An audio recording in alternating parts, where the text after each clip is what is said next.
Hola mis queridos hermanos y hermanas, bienvenidos a una nueva semana del estudio de Ven, Sígueme. Como ya lo hemos dicho, estamos haciendo algo diferente, estamos estudiando capítulo a capítulo para poder sacar todas las cosas interesantes que hay de las escrituras. Yo soy Daniel Ampudialazo, este es el estudio de Ven, Sígueme, bienvenidos. Y esta semana del 18 al 24 de marzo, el tema es Esta es la senda.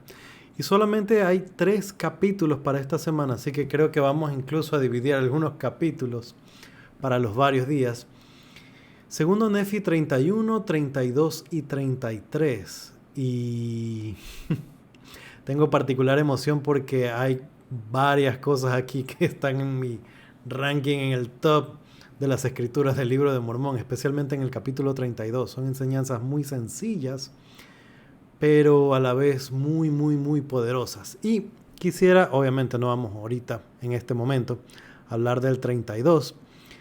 Vamos a ir al capítulo 31. Como siempre decimos, vamos a las escrituras. En casa se lee todo. Conmigo vamos a el versículo 3.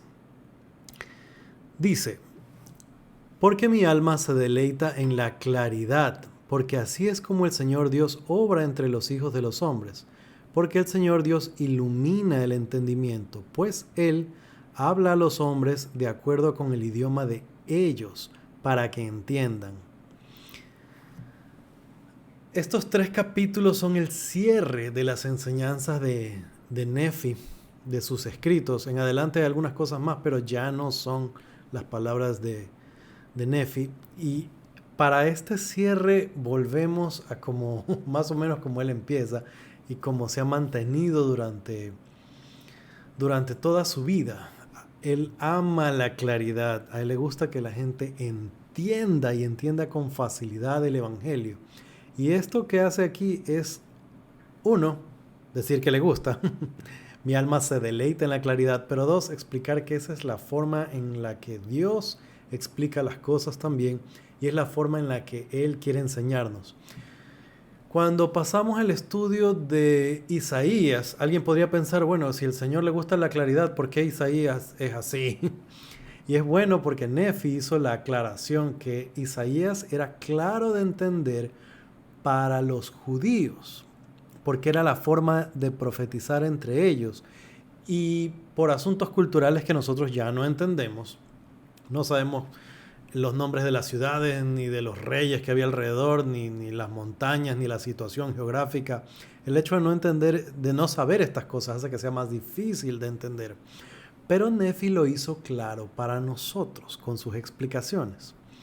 De la misma forma, él ahora va a ser muy claro con lo que enseña. Todavía alguien podría decir, hermano, pero ¿y el Apocalipsis? Sabemos que el Señor tiene ciertas cosas que las entrega a sus profetas para que ellos manden el mensaje, podríamos decir codificado. A Jesús, sus discípulos le hicieron la pregunta, Señor, ¿por qué les hablas por parábolas? Y él decía que era para que el mensaje sea claro para los que están apercibidos, pero que se mantenga escondido de aquellos que no tienen interés del mundo. Entonces se cumple lo que dice Nefi, de que el Señor Dios obra así, con claridad. Ahora, es verdad que hay temas en el Evangelio que son medio rebuscados, que son complicados todavía para nosotros, pero las enseñanzas y la doctrina esencial del Evangelio, lo que nosotros necesitamos saber, entender para poder llegar a él, regresar a él, no son cosas rebuscadas ni difíciles de entender. Y en el desarrollo de estos 3 capítulos vamos a ver claramente a qué cosas se refería Nefi con el Señor. Le gusta que estas cosas sean claras. Y habla en nuestro propio idioma el Señor para que podamos entender. Avancemos un poquito. Vamos al versículo, bueno, leamos el 4 también. 4 y 5. Por tanto, quisiera que recordaseis que os he hablado concerniente a ese profeta que el Señor me ha mostrado, el cual ha de bautizar al Cordero de Dios, que quitará los pecados del mundo. Una breve pausa ahí. está hablando acerca de Juan. ¿Okay? Y es importante que Nefi trae a Juan en este momento por aquello de lo que va a enseñar, versículo 5. Ahora bien, si el Cordero de Dios, que es santo, tiene necesidad de ser bautizado en el agua para cumplir con toda justicia, ¿cuánto mayor es entonces la necesidad que tenemos nosotros, siendo impuros, de ser bautizados, sí, en el agua? Esta escritura es bien conocida por todo misionero retornado. Es una enseñanza sencilla, simple, fácil de entender. Jesucristo nos da el ejemplo y nos da el camino. Otra cosa interesante que podemos notar en estos capítulos es la frecuencia con la que se cita a Jesucristo como ejemplo y también en la que se nos manda a seguirle. Cuando lean su asignación esta semana, pongan atención cada vez que se nos dice que Jesucristo es el ejemplo o que debemos seguir a Jesucristo o que Él nos mostró el camino. Se hace constantemente. Nefi hace un trabajo amplio. Se nota su deseo de que comprendamos la importancia de entender que Jesucristo es la manera, la vía, el ejemplo, el camino que hay que seguirlo. Ahora, la explicación de este versículo es sencilla. Todos sabemos que Jesucristo no cometió ningún pecado, que era puro, sin mancha, perfecto, no se equivocó. Por sobre todo no ofendió a Dios con sus hechos, sino que siempre hizo lo que era agradable para Dios. Ahora, el bautismo es para la remisión de los pecados, para el perdón de los pecados. Si Jesús nunca cometió un pecado, entonces ¿para qué bautizarse? La aclaración, para cumplir con toda justicia, según el versículo. Tiene necesidad de ser bautizado. ¿Por qué razón? Porque si no hubiera sido bautizado, entonces ahí sí hubiera cometido un pecado. Porque se nos ha mandado a todos a bautizarnos. Si Él no lo hubiera hecho, ahí hubiera estado el primer error o el único error. Jesucristo, aun cuando no tenía necesidad, hablando del propósito del bautismo, no tenía necesidad de ser bautizado para perdón de los pecados, para remisión. Sin embargo, cumple y nos muestra el camino con eso, de lo que estábamos conversando. Ahora, versículo 7, para continuar con este concepto. ¿No sabéis que era santo? Mas no obstante que era santo, Él muestra a los hijos de los hombres que, según la carne, Él se humilla ante el Padre y testifica al Padre que le sería obediente al observar sus mandamientos. Me gusta mucho este versículo porque nos ayuda a entender la necesidad de ser obedientes. A veces podríamos pensar que hay ciertos mandamientos, ciertas instrucciones, ciertos mandatos del Señor que no hacen mucha falta, o tal vez podemos pensar, no, eso era para los antiguos, o podríamos pensar, no, eso es para la gente de Utah, aquí en Sudamérica es distinto, o podríamos pensar quién sabe qué cosas. Satanás nos susurra al oído y trata de persuadirnos, y a veces ni siquiera le cuesta mucho, para que nosotros encontremos la forma, la manera en la que algo no se aplica a mí. Entonces es bueno estar atento a estos susurros, a estos engaños. Esta escritura nos ayuda a recordarlo porque Jesucristo, siendo santo, testifica al Padre que sería obediente. Se humilla ante el Padre, según este versículo. Tal vez sea un buen ejercicio pensar en casa, con la familia, en qué cosas nosotros necesitamos humillarnos ante Dios, en qué formas necesitamos ser humildes, qué cosas tengo que obedecer o me faltan por obedecer para demostrar eso. Tal vez, una idea, tal vez sea llegar a una mejor hora a la capilla Y no es que uno sea perfecto en esas cosas, siempre pasa algo, un día uno se acuesta muy tarde o se queda dormido o de pronto amanece un poco mal de salud y cuesta llegar a la capilla. De pronto hay niños pequeños en la casa y el desorden es muy difícil de manejar temprano en la mañana. De pronto mis reuniones son muy temprano. Pero esto es solo un ejemplo. Yo puedo ser humilde al hacer un mayor esfuerzo por obedecer los mandamientos en cosas chiquitas. Espero yo que no sea que nos faltan cosas grandes, ¿no? Pero deberíamos esforzarnos en ir puliendo estas cosas. Versículo 9. Y además, esto muestra a los hijos de los hombres la angostura de la senda y la estrechez de la puerta por la que ellos deben entrar, habiéndoles él puesto el ejemplo por delante. Otra vez se está hablando del ejemplo que nos da el Salvador.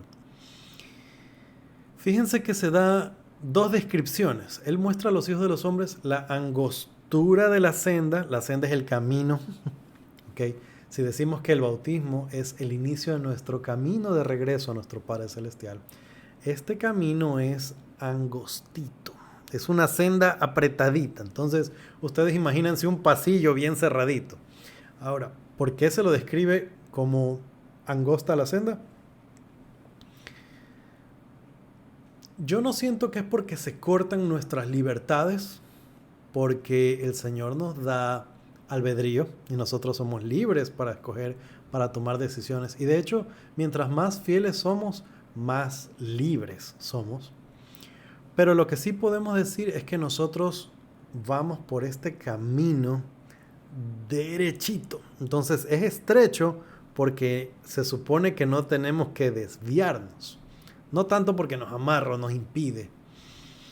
Y la otra cosa que dice es la estrecha, estoy mezclando las palabras, la angostura de la senda y la estrechez de la puerta. Ahora imagínense una puerta pequeñita también, ¿no es cierto? Nosotros tenemos que pasar por esa puerta o hacemos el ejercicio de pasar a través de ella, del bautismo.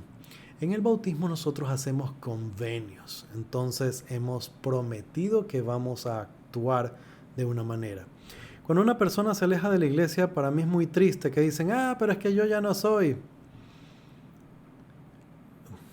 Hicieron convenios. Usted hizo convenios con Dios. Que se imaginen que ya no cuentan o que ya no valen, no significa que no se hayan hecho. Significa que está en abierta rebeldía en contra de algo que le prometió a Dios. Tenemos que tener mucho cuidado con eso. Y es una advertencia que Nefi también hace más adelante. Ahora, versículo 12.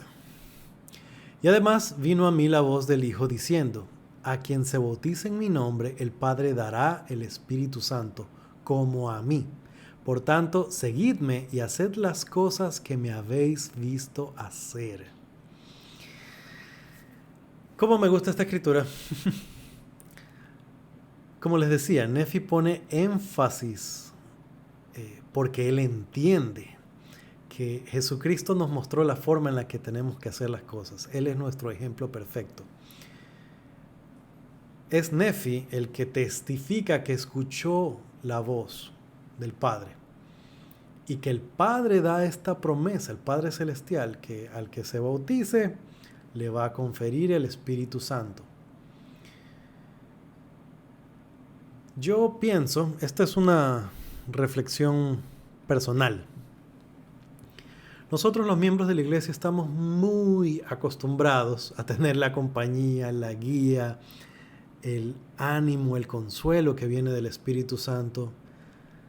Al punto, esta es una opinión muy personal, en el que no aprendemos a valorarlo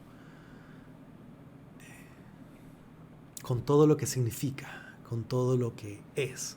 Entonces, otro buen ejercicio para estos días sería reflexionar y darnos cuenta, ser agradecidos por el efecto que el Espíritu Santo tiene en nosotros. Nosotros escuchamos un discurso y podemos sentir. nosotros nos paramos el primer domingo del mes al púlpito y cuando testificamos podemos sentir y podemos saber. Cuando oramos podemos recibir respuesta a nuestras inquietudes, a nuestras dudas. No significa esto que el resto del planeta no pueda sentir el Espíritu Santo. Una persona que está conociendo el Evangelio ve a los misioneros, siente algo. El Espíritu le testifica. Pero nosotros lo tenemos todo el tiempo, siempre y cuando nos mantengamos en un estándar de estar limpios, de ser obedientes, de ser fieles. Obviamente tiene condiciones, pero siempre y cuando nosotros nos portamos bien, el Espíritu está ahí y yo pienso que no somos suficientemente agradecidos por tener compañía divina con nosotros en todo momento.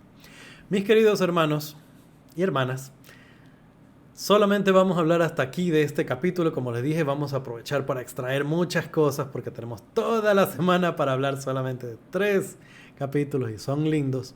Hemos aprendido cosas lindas hoy. He recibido muchos comentarios muy agradables, muy lindos. Les estoy muy agradecido. A pesar de todo este tiempo que no he estado con ustedes, me han recibido de brazos abiertos, con lindas palabras. Percibo alegría, felicidad, aún celebración.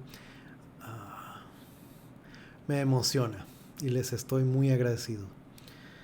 Estas cosas son verdaderas. De ello yo testifico.